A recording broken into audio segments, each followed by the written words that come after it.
What is up, guys? Welcome on back to the news with TK. And President Trump is about to award a new medal called the Medal of Sacrifice to the families of 3 Palm Beach police officers, and I believe take questions after the ceremony. So we're gonna roll the intro and get directly into it.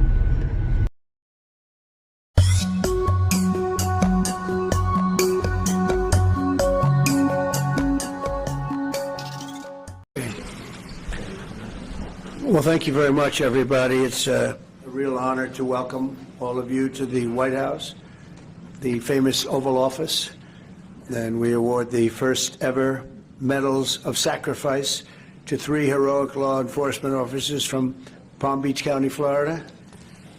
I went to the service. It was crazy. It was just horrible. Earlier today, Congressman Brian Mast, who's right here, introduced a bill to ensure this new medal will be awarded to any law enforcement officer or first responder who gives his or her life in the line of duty. I also want to recognize Laura and Eric Trump for their work to make this medal reality. Thank you, Laura, and thank you, Eric. Appreciate it very much. Thanks as well to Attorney General Pam Bondi, who's with us. Pam, thank you very much. I appreciate it. So busy. She's so busy, but you wouldn't miss it. Secret Service Director Sean Curran, Sean, wherever you may be. Hi, Sean. Congressman Byron Donalds, State Representative Meg Weinberger, and Dan Newland. Thank you. Thank you, Dan. Thank you, everybody. Thank you, Byron. Thank you, everyone. Really great that you're here. I also want to express our gratitude to Major Paul Vercoda. Where is Paul? Paul. Thank you, Paul. Captain Ryan Mugridge, thank you, Captain. Lieutenant Shandon Hood, thank you, Shandon. Sergeant Scott Yoder, thank you very much, Sergeant. Deputy Sheriff Christopher Farron, thank you very much, Christopher. And Deputy Sheriff Chris Cameron, thank you very much, thank you. And all of the Palm Beach Sheriff's Office, we have many people here representing that incredible office. I know it very well. Very special thanks as well to Alexander Arnault, who's a tremendous person with his father, who they own Tiffany, and they really devoted a tremendous time and effort to helping us design this beautiful medal. And thank you very much, Alexander. I appreciate that you came all the way from France, and the incredible team at Tiffany and Company. And Tiffany is doing great. He's a fantastic leader. You know all about the fantastic, the great Arnault family, and the fact that you came for this is very, very meaningful. Actually, it's really incredible. But for crafting this beautiful medal, and I know he looked at it and he worked on it. And he had his best people working on it, and people are loving it. And this will go on for a long time. You'll be making that medal for a long time. Unfortunately, in one way, it's very sad, but we properly respect the ones that have lost their lives. Today, we also remember 3 remarkable heroes who will become the medal's first ever recipients. It's a big honor. Corporal Luis Piez Jr., Deputy Sheriff Ralph Butch Waller Jr., and Deputy Sheriff Ignacio Dan Diaz. And thank you very much. You're represented by family members who are, I was there with them. That was devastation. They were devastated. We're profoundly grateful to be joined by their loved ones. Corporal Piez's former wife, Doris. Thank you, Doris, for being with us. Thank you very much. Thank you. And his son, Cameron, good-looking son, too. Deputy Waller's wife, Denise. Thank you, Denise, very much. And Deputy Diaz's daughter, Alexandria. Thank you. Thank you very much. I want to thank you all. And the 3 officers we recognize today were close friends. They were really close friends and colleagues, and together they dedicated their lives to protecting the people of Palm Beach County and well beyond. And they were beloved by everyone and respected by all. Really, really top of the line people. Countless times when I was in Florida, they proudly saved, and they saved a lot of lives. They were going around saving a lot of lives. Their reputation was incredible. They served in motorcades for presidents, called presidential motorcades, a very dangerous job, actually, and I was deeply honored to attend their memorial service last year.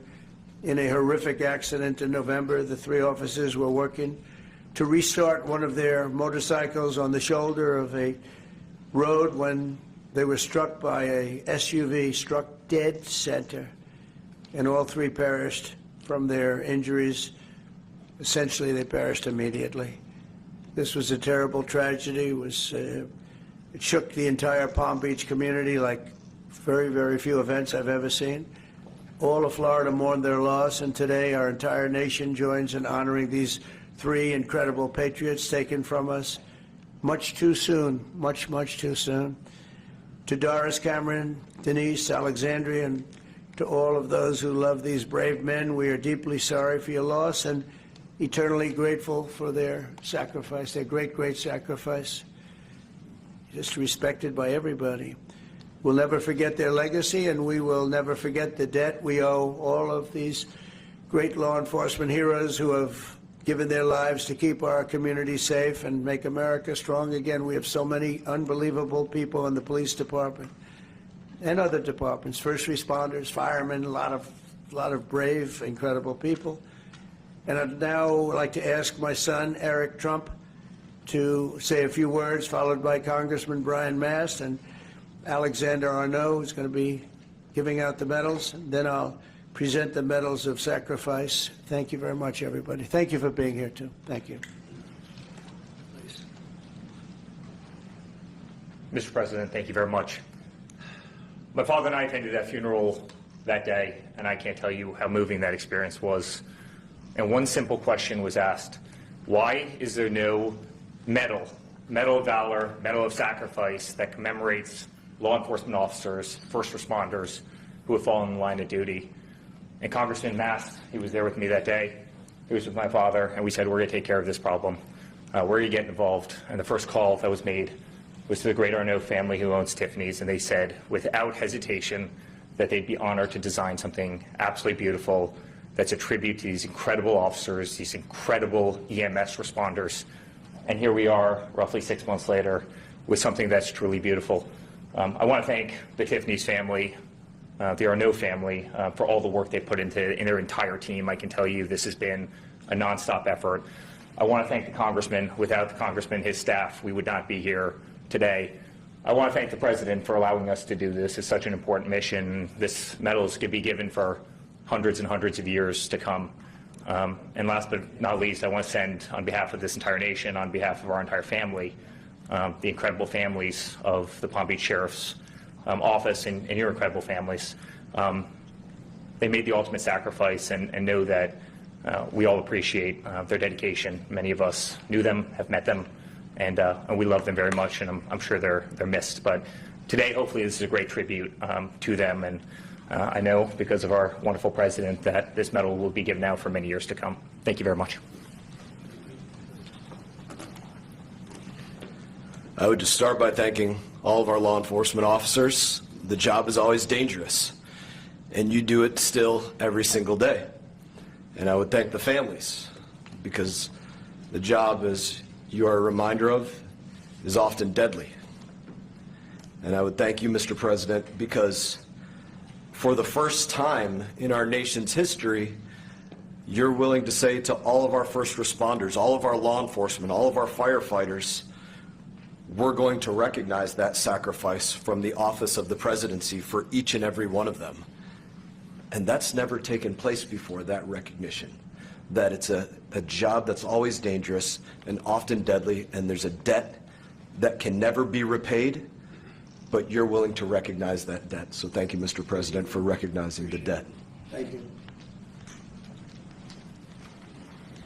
Mr. President, Congressman, thank you very much for involving Tiffany in this process. We're very honored to having made these medals. Tiffany is a jeweler, as everyone knows it, but also a maker of American heritage. We were making the Medal of Honor in the 19th and early 20th century, and it's only natural that we followed with this heritage, just as we work on other very important American heirlooms. This medal was made in Providence, Rhode Island, in our largest factory in the U.S., out of silver, plated in 24-karat gold, just like the ceiling of this office, and represents the coat of arms of the United States. Mr. President, thank you very much. Thank you very much. Byron, would you like to say a few words, please? First, to be brief to the families, we are so sorry for your sacrifice, but your officer from your family represented not just Palm Beach County, but the United States with honor. Mr. President, thank you for allowing us to go forward. To my colleague, Congressman Mass, thank you for your leadership. We will always honor first responders in the United States of America. Thanks. Okay. So,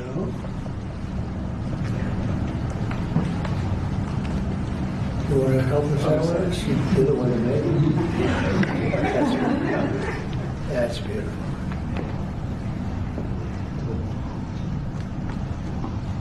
So can we ask the families to step forward, please? Chair, would you like to help us? Please.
I would like to thank you very much for honoring my husband and his brothers and for what you do for the country. Making this so very special for them and for all the people to come. It's a club you never want to be in, but you honor them and it just means the world. Thank you. Thank you for everything. Thank you. Thank you.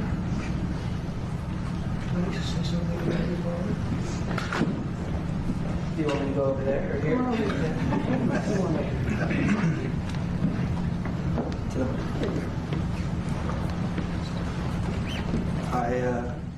I viewed my dad as Superman, someone my whole life you look up to. He's an amazing guy, and it's horrible that this happened to all three families. But I'm glad that something was done about it, and we got represented, and everyone in the future will be. So, thank you. Thank you very much. Be very proud of you. Thank you.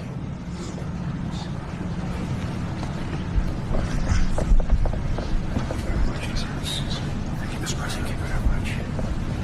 Thank you very much.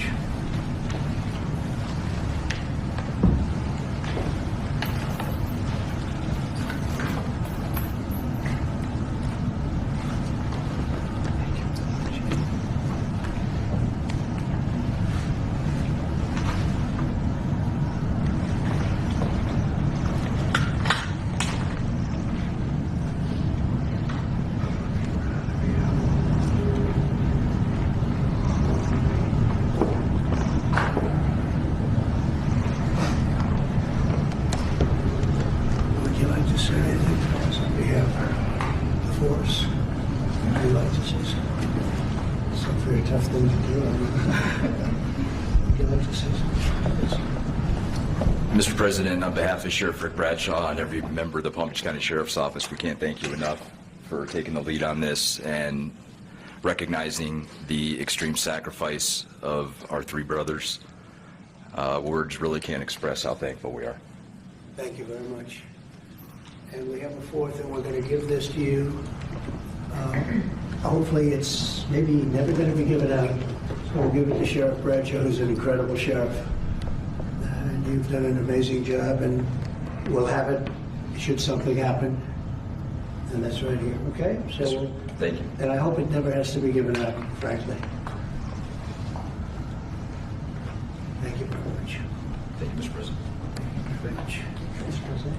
Well, thank you. Do you have any questions for what you just saw? That's so important. I mean, people have talked about it for years. I want to thank Brian Mass for what he's done, Congressman. He's been unbelievable. He's a great representative.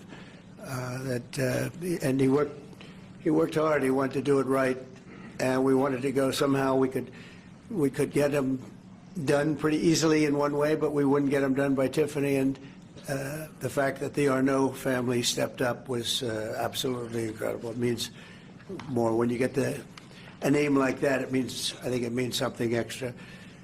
But these were incredible people, and they're looking down on you right now, and they're very, very proud, very, very proud of all of you. And it's too bad we had to be doing this, but I was there with you that day. That was a rough day. Thank you very much. Would you have any questions? Yeah. Do you have plans to give this award to any other families posthumously who find themselves in the same position as having made this sacrifice, and then after the test, one question about your call today? Having to do from a previous? We're looking at the possibility of that, yeah. You had a lot of people die in the line of duty when you think of it. And we figured it was time to start. We haven't had the situation arise. This was a terrible situation. We haven't had it arise yet, but we're looking at going back a little bit and see what we can do about that. Yes, strongly. Yeah, go ahead. On your call with President Putin today, Yeah. you'd mentioned that the Pope would like to take a role potentially in mediating these talks. Does that mean that the U.S. is taking a step back from... No. I think it would be great to have it at the Vatican. Maybe it would have some extra significance. And I saw that it was discussed yesterday, so I thought, and people told me that they'd be honored to do it. I would imagine they would be. So, no, I think it would be maybe helpful.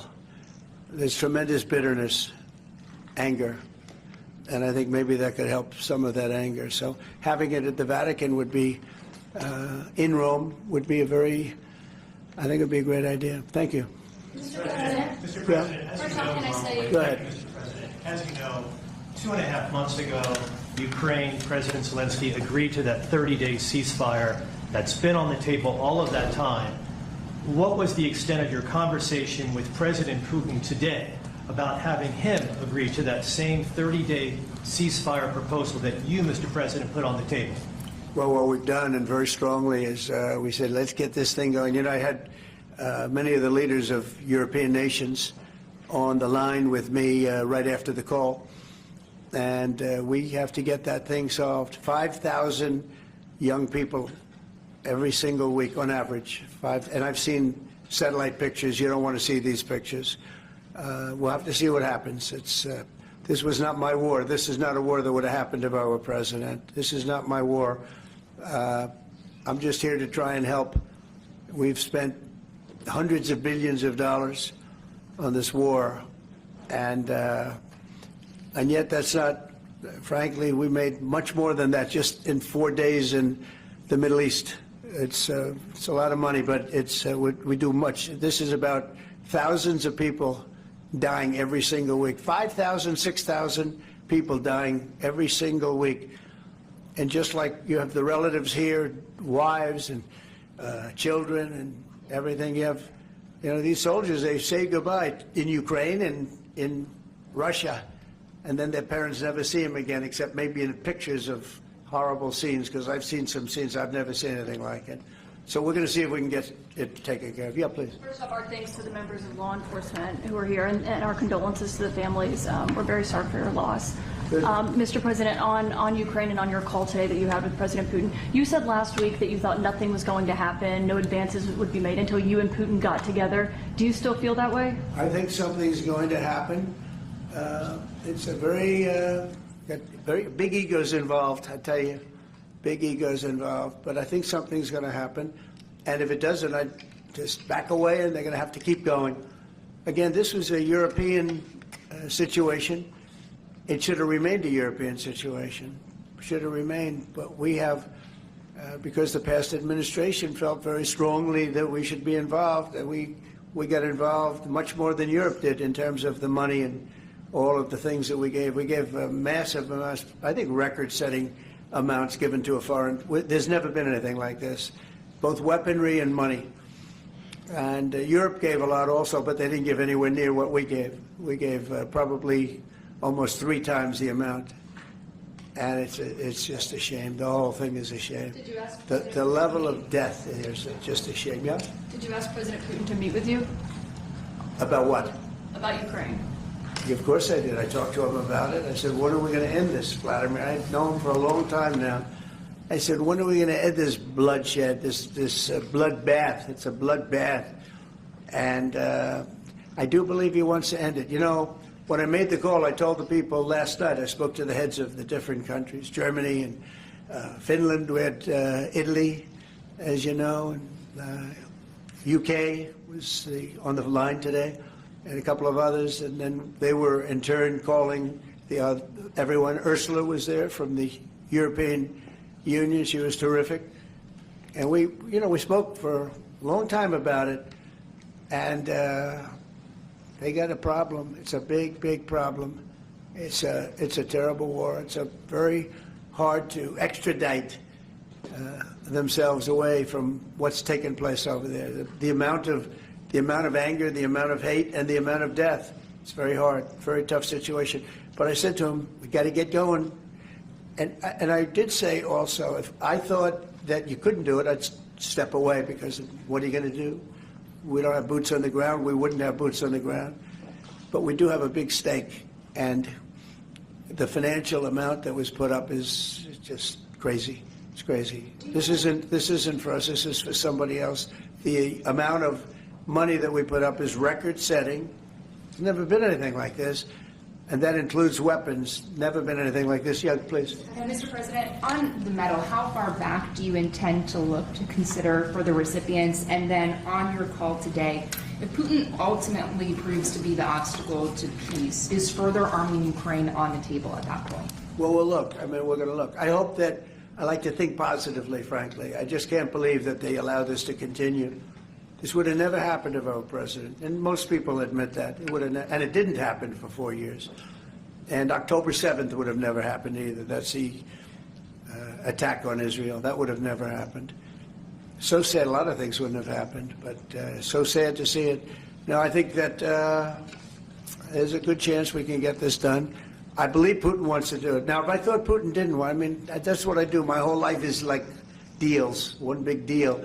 And if I thought that President Putin did not want to get this over with, I wouldn't even be talking about it, because I'd just pull out. What did you hear that gave you confidence that he does want peace versus buying time? I think he's had enough. I think he's had enough. This has been a long time. This has been going on for more than 3 years. When you think, right? It's been going on for a long time. Yeah, please. So, thank you, Mr. President.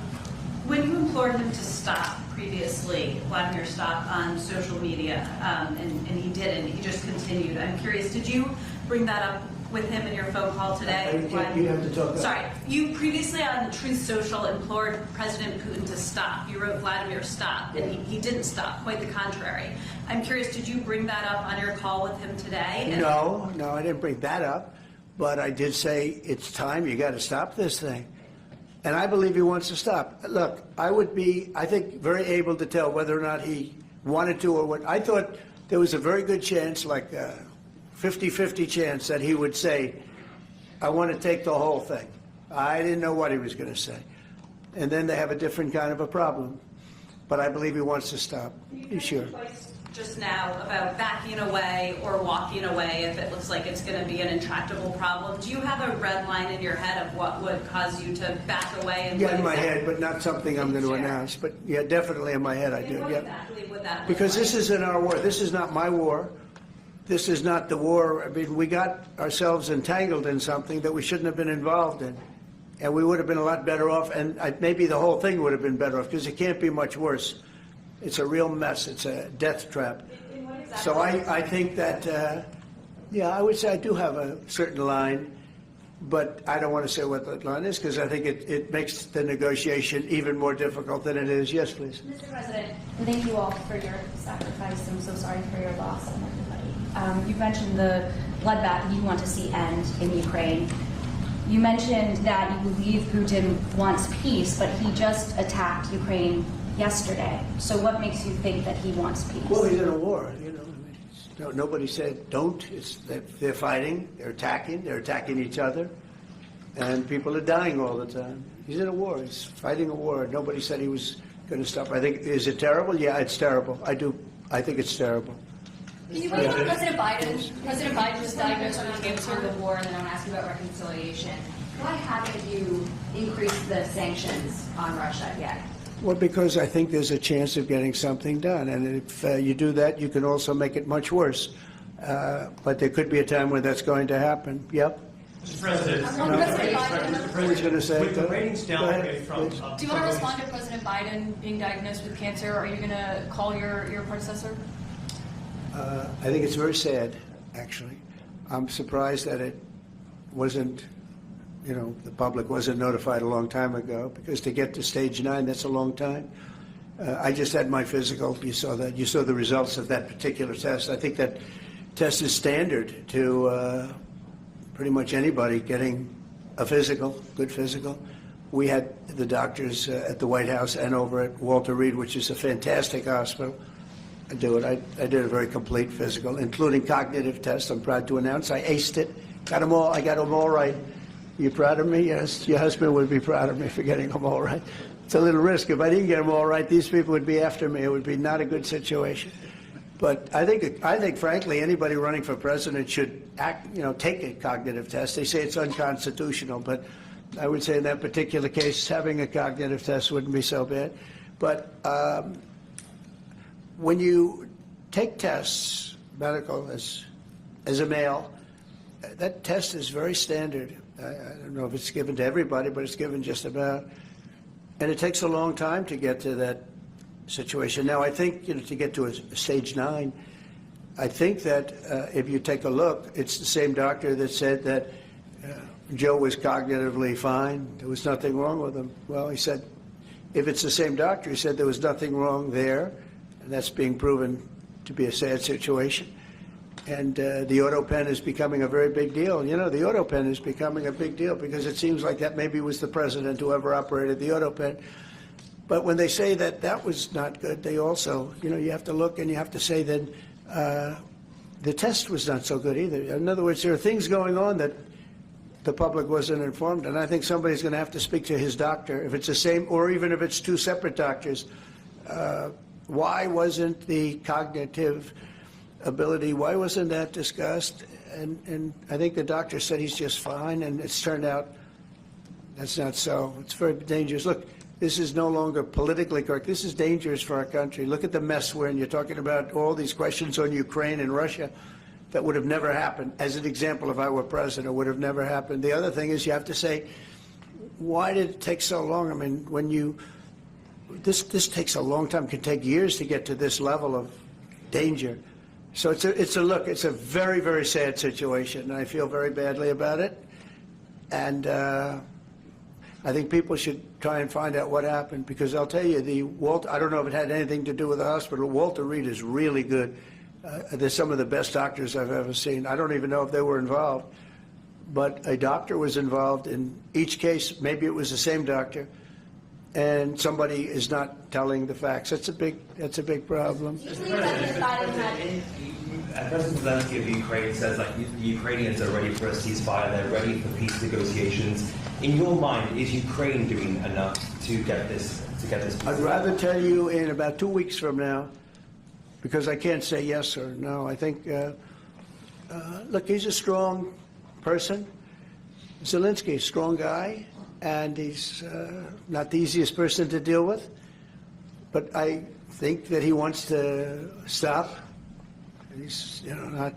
It's a very bad thing that's happening over there. I think he wants to stop. But I could answer that question better in 2 weeks or 4 weeks from now. I hope the answer is that he wants to get it solved. I want to thank everybody very much, and on behalf of the United States of America, we greatly honor your family and your friends and everybody that had to suffer so much. But you have some 3 great men that are looking down on you, and they're very proud right now. They're very proud. This is the Oval Office, and they're a big part of it now. They're a part of the Oval Office, the White House. And thank you all very much. Thank you. Thank you, Sheriff Cummings. Thank you very much, everybody. Thank you. So let me know what you guys think in the comment section down below. I think creating a new medal, and I learned something new. I didn't know the Medal of Honor was originally designed or produced by Tiffany's, so that's interesting. And look, I think this is something great. They don't give anything for firefighters or EMTs or police officers, on the national level when they pass away. So I think in the line of duty, I think it's awesome that the president has created that. And unfortunately for us in this country, I think we'll be giving that award out a lot. But that medal. Let me know what you guys think in the comment section down below. Make sure to give the video a big thumbs up if you like what I do. Hit the subscribe button if you haven't already. And as always, stay petty, my friends.